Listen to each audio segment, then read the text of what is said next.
Friends, நான் தான் நிஷிகா சமையல் சந்தானம். இப்போ வந்து பார்த்தீங்கன்னா நம்ம உருளைக்கிழங்கு சிக்கன் குழம்பு தான் வைக்க போகிறோம். குருமா மாதிரி வைக்க போகிறோம். அதுக்கு வந்து பட்டை லவங்கம் போட்டுக்கிறேன். நம்ம வச்சிருக்க குக்கர் வந்து பார்த்தீங்கன்னா பட்டர்ஃப்ளை புது குக்கருங்க.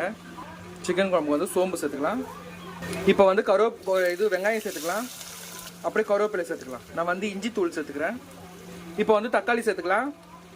நல்லா வதக்கிக்கலாம். இப்போ வந்து உருளைக்கிழங்கு சேர்த்துக்கலாம்.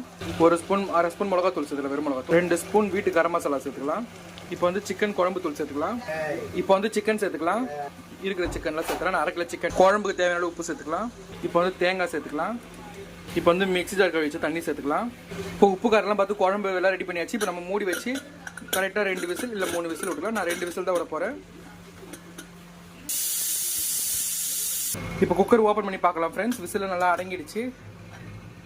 இதை பாருங்க, சிக்கன் குருமா நல்லா ரெடி ஆயிடுச்சு. யாராருக்கெல்லாம் இந்த வீடியோ பிடிச்சிருக்கோ லைக் பண்ணுங்க, ஷேர் பண்ணுங்க, கமெண்ட் பண்ணுங்க. தேங்க்ஸ் ஃபார் வாட்சிங்.